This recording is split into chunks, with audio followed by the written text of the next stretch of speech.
Donald Trump quitte officiellement les négociations pour mettre fin à la guerre de la Russie contre l'Ukraine afin de rencontrer le dictateur Poutine en Alaska.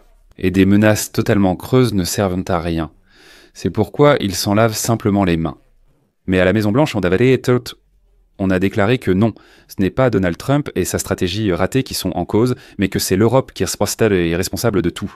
Comme l'écrit le média Axios, des hauts responsables de la Maison-Blanche estiment que certains dirigeants européens soutiennent publiquement les efforts du président américain Donald Trump pour mettre fin à la guerre en Ukraine. Cependant, en réalité, ils essaient secrètement et sournoisement de détruire les progrès qui ont été réalisés en coulisses après le sommet entre Poutine et Donald Trump en Alaska. Donald Trump aurait presque mis fin à la guerre, mais les Européens ont tout gâché. Ce qui importe, ce n'est pas seulement qu'Axios en parle. En effet, un article avec les mêmes révélations est paru jeudi dans The Atlantic. Plus tôt, The Guardian évoquait aussi le retrait de Donald Trump des négociations, affirmant qu'il rejetterait toute la faute sur les Européens. Eh bien, Reuters écrivait que les Américains espéraient simplement abandonner l'Ukraine et commencer à faire des affaires avec les Russes. Maintenant, Donald Trump a trouvé tout un tas de raisons pour lesquelles c'est l'Europe qui est responsable de tout, et pourquoi aucune négociation n'a eu lieu. Et Donald Trump ne veut tout simplement pas admettre que la rencontre avec Vladimir Poutine en Alaska était absolument inutile. C'est pourquoi il claque la porte avec ressentiment et fait un signe de tête aux Européens. Je m'appelle Alexei Petchy, aujourd'hui nous sommes le 30 août. Essayons de comprendre cette histoire ensemble, mais avant de commencer, je vous demande de vous abonner à cette chaîne, de mettre un like, d'écrire n'importe quel commentaire et surtout de vous abonner à ma chaîne Telegram Petchy News. Le lien se trouve dans la description de cette vidéo. Alors comme on dit, nous y sommes. Axios écrit qu'à huis clos, la Maison-Blanche estime que l'Europe sape les efforts de négociation. Et ce fameux certain progrès dont on parlait avec enthousiasme après la rencontre entre Poutine et Trump en Alaska. Et ce n'est pas seulement l'avis du média Axios. The Atlantic a publié jeudi le même point de vue. Le principal obstacle aux négociations semble être situé entre Bruxelles et les grandes capitales de l'Union européenne et non à Washington ou à Moscou. Comme d'habitude, quand il n'y a pas de résultat, il est plus facile de chercher un coupable qu'une solution. Donald Trump affirme avoir tout réglé, mais que l'Europe insiste sur les garanties de sécurité pour l'Ukraine. Et en plus, Andrei Yermak, le chef du bureau du président ukrainien, est venu à la rencontre avec Steve Witkoff et a refusé de céder le Donbass aux Russes. Donc ce sont les Européens et les Ukrainiens qui sont responsables de tout. Passons point par point. Le tableau que dresse l'interlocuteur du journal Axios est le suivant. Les assistants de Trump, irrités par l'absence de progrès, rendent tout sur les Européens. La faute doit retomber sur les alliés. C'est leur obsession. Une tentative de décharger Trump, voire Poutine, de toute responsabilité. Les mêmes sources affirment que les dirigeants européens pousseraient prétendument Kiev à faire des concessions territoriales irréalistes. Arrêtons-nous une seconde ici. Je rappelle que l'Ukraine n'exige pas d'elle-même de faire des concessions à la Russie. Kiev insiste systématiquement sur un cessez-le-feu le long de la ligne de front actuelle, sans reconnaissance de l'occupation et sans offrir de soi-disant référendum en cadeau au Kremlin. Et c'est une position, pas une fantaisie, et elle n'est pas apparue hier. Cette position, l'Ukraine la transmet depuis la campagne électorale de Donald Trump en 2024, lorsqu'il criait qu'il mettrait fin à la guerre en 24 heures. Et exactement la même idée, mais avec une autre. C'est Donald Trump qui annonçait déjà le cessez-le-feu et tout le reste au début du printemps. Il a ensuite changé d'avis après avoir rencontré Poutine et s'est exprimé très différemment. Puis, c'est devenu encore plus intéressant. Les mêmes fonctionnaires irrités de la Maison-Blanche, selon Axios, perdent patience envers les Européens et présentent en même temps une liste d'exigences. Couper complètement le pétrole et le gaz russe et en même temps imposer des tarifs secondaires contre l'Inde et la Chine, comme l'ont fait les États-Unis. En gros, les Américains demandent aux Européens de frapper le secteur énergétique russe. Et là, vous savez, ça devient une sorte de gymnastique logique. Reuters a justement écrit cette semaine qu'à Washington, on a envisagé, oui, faites attention, on a envisagé la possibilité de rétablir partiellement les livraisons d'énergie russe vers l'Europe comme un moyen de pression sur les prix. Mais c'est précisément l'Europe qui a adopté une position ferme et qui maintient le cap vers un abandon total du gaz russe d'ici 2027. Mais encore une fois, Les Américains affirment maintenant que c'est l'Europe qui ne veut pas renoncer au gaz russe. Et ce sont les Américains qui exigent d'imposer des droits de douane contre l'Inde et la Chine, alors qu'eux-mêmes ne l'ont pratiquement pas fait. Un autre détail intéressant, les États-Unis ne soutiennent pas vraiment les frappes ukrainiennes contre l'infrastructure pétrolière russe, c'est plutôt le contraire. Souvenez-vous de la réponse prudente de Donald Trump à la lettre de Viktor Orban. Orban se plaignait que les Ukrainiens avaient frappé l'oléoduc Druzhba, et Trump a simplement dit « Je suis très en colère ». Cependant, lorsque les résultats de ces frappes contre les raffineries de pétrole en Russie sont apparus, des responsables américains, en la personne de l'ambassadeur des États-Unis auprès de l'OTAN, Matt Whitaker, ont soudainement déclaré que ce sont les États-Unis d'Amérique qui ont aidé les forces armées ukrainiennes à détruire avec autant de succès les raffineries russes. Si vous ne le saviez pas, il s'avère, comme l'a déclaré aujourd'hui Whitaker, que ce sont les Américains qui donnent aux Ukrainiens la possibilité de frapper aussi loin. Malheureusement non, ou heureusement, mais ce sont des drones ukrainiens et des missiles ukrainiens qui frappent les raffineries russes. C'est hypocrite car les États-Unis ne livrent pas d'armes à l'Ukraine, mais les vendent aux Européens, qui les transfèrent ensuite à l'Ukraine. Alors, accuser l'Europe de mollesse tout en jouant soi-même à cette géoénergie flexible, comme ils le disent, et en limitant les frappes contre le secteur pétrolier russe, eh bien, c'est au moins sélectif.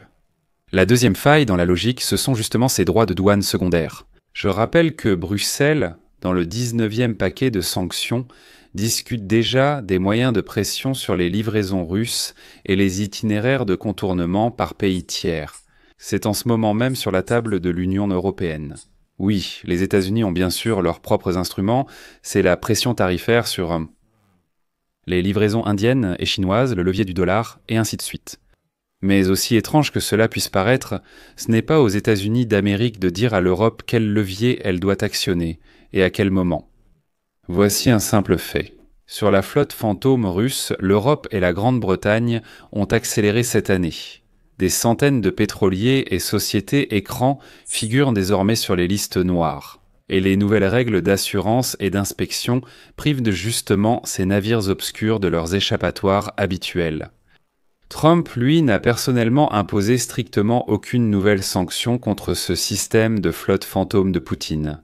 Et c'est aussi un fait, même si certains aimeraient s'attribuer des victoires. Maintenant, parlons de la rhétorique. Un haut fonctionnaire anonyme de la Maison-Blanche, cité par Axios, a livré un chef-d'œuvre. Citation. « Les Européens ne peuvent pas continuer cette guerre et nourrir des attentes irréalistes en espérant que les États-Unis assument tous les coups. Si l'Europe veut escalader, c'est son affaire. Mais ils arracheront désespérément la défaite des mâchoires de la victoire. Ce n'est pas de l'analyse, c'est une petite note émotionnelle d'un bureau où l'on lit les nouvelles uniquement par les titres. Parce que cette phrase « arracher la défaite des mâchoires de la victoire » est une figure de style.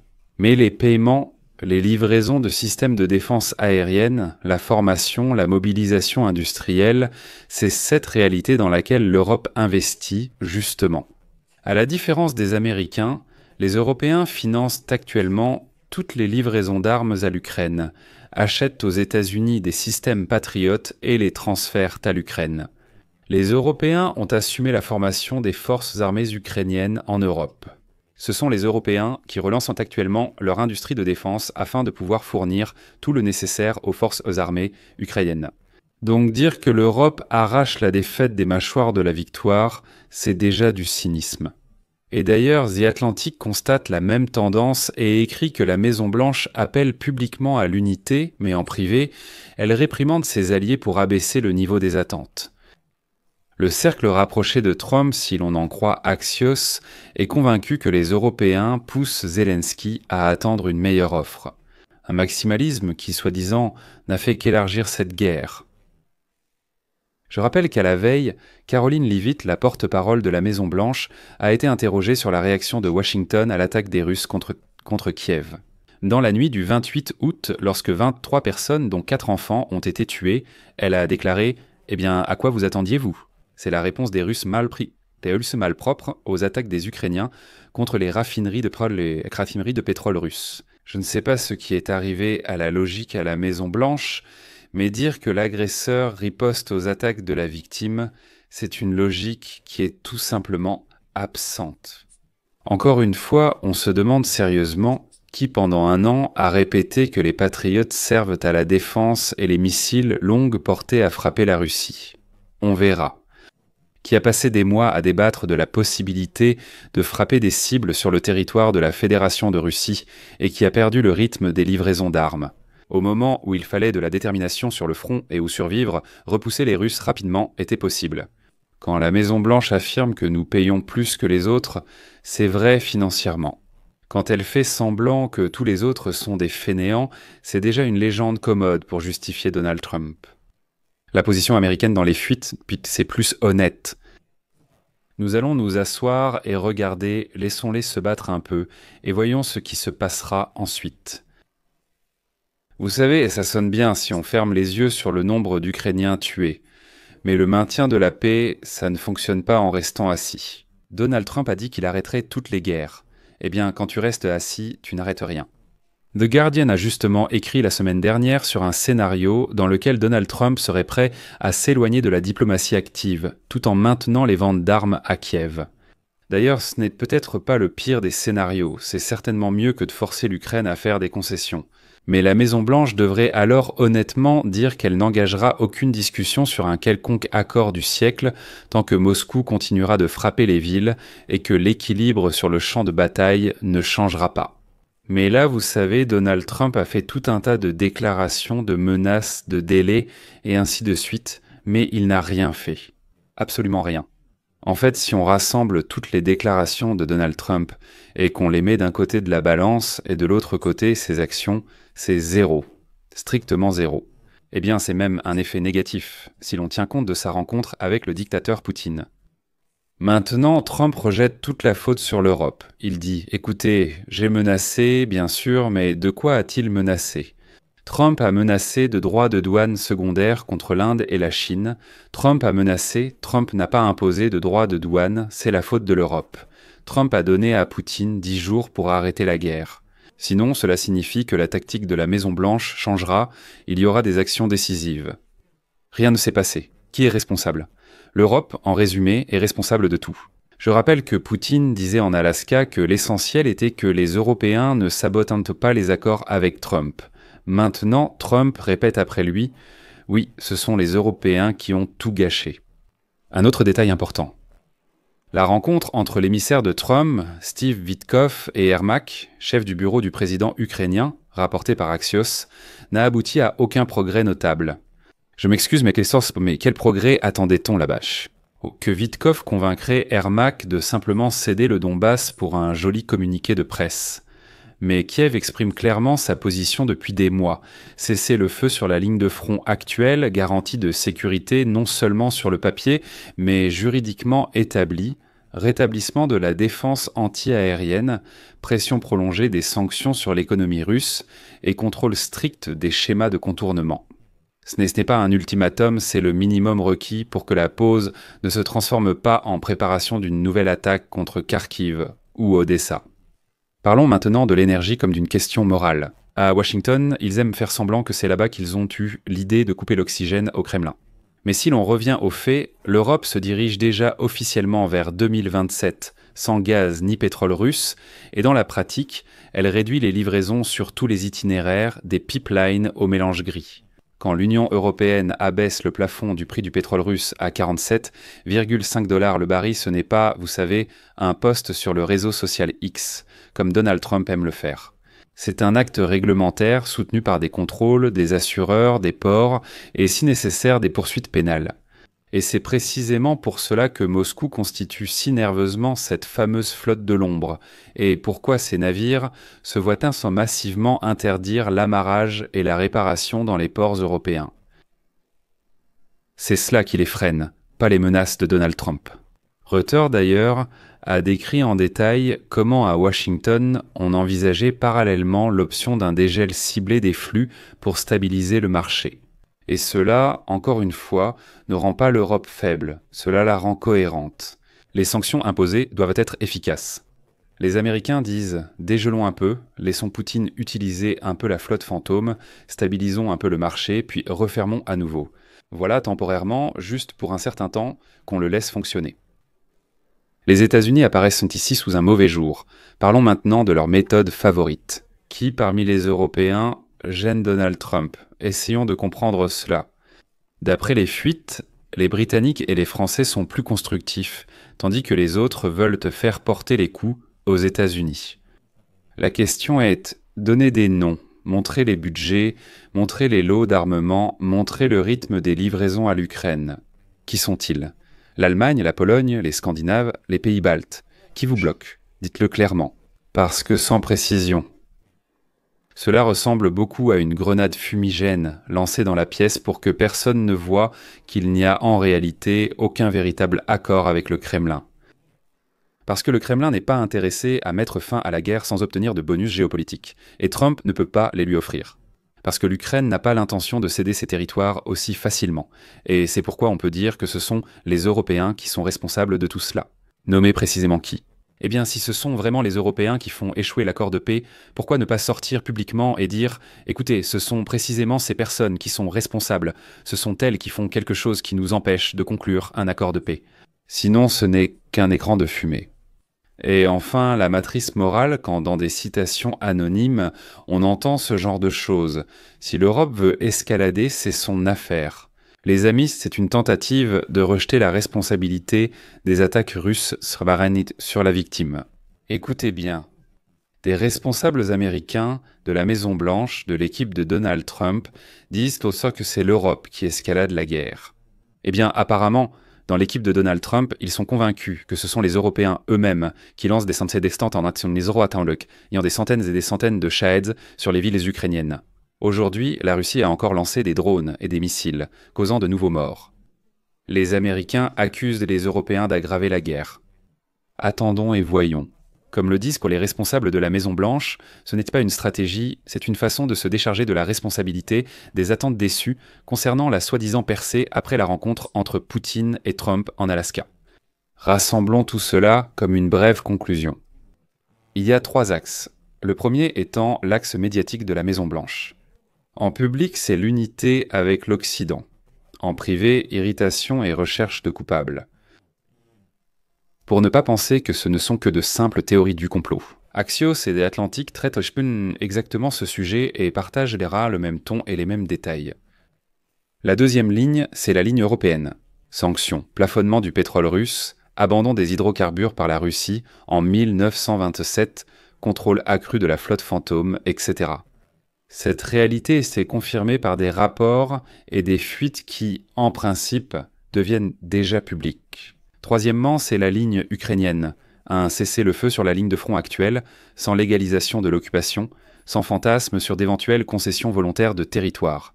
Ici, tout est cohérent, et il n'y a rien de mystique dans le fait que Ermak n'ait pas apporté de percée. La conclusion est simple et désagréable. Si un certain progrès après l'Alaska a vraiment existé, il s'est avéré trop fragile pour survivre à un seul cycle hebdomadaire d'actualité. L'Europe est-elle responsable de cela ? Non, bien sûr que non, c'est la guerre qui est responsable, et le Kremlin ne veut pas la finir selon la réalité. La Maison-Blanche doit soit reconnaître miser sur une pression longue et épuisante, soit poursuivre ses recherches à Bruxelles. Un miroir pratique pour rejeter toute responsabilité. À notre place, le choix est clair. Moins de mythes sur les mauvais Européens, plus de soutien à l'Ukraine, des frappes plus dures contre les schémas de l'ombre. Aucune de cette religion du « restons assis et regardons », et dès qu'on commencera à agir selon cette logique, vous savez, le soi-disant progrès maudit après l'Alaska cessera d'être une rumeur de couloir et deviendra une ligne dans le rapport. Et à propos des sources, je les garde dans le texte pour qu'il soit clair que si plusieurs sources en parlent, alors c'est déjà la vérité. Axios détaille les coulisses de la Maison-Blanche et les négociations post-Alaska. The Atlantic adopte une ligne similaire en critiquant l'Europe, tandis que Reuters couvre les évolutions énergétiques. Les Américains suggèrent de lever temporairement les sanctions contre la Russie, tandis que l'Union européenne refuse jusqu'en 2027 et que les États-Unis hésitent sur le gaz. The Guardian évoque un possible retrait diplomatique de Donald Trump, mais il poursuivrait les livraisons à l'Ukraine. C'est largement suffisant pour ne pas faire semblant que tout le problème vient de l'Europe. Le problème vient du Kremlin et du dictateur Vladimir Poutine, avec qui Donald Trump s'est enlacé, ainsi que du manque de volonté politique de Donald Trump à enfin appeler les choses par leur nom. Je vais m'arrêter là. Donnez votre avis et vos conclusions dans les commentaires sous cette vidéo, abonnez-vous à la chaîne, cliquez sur la cloche et n'oubliez pas de mettre un like. C'est tout pour aujourd'hui, prenez soin de vous, à bientôt.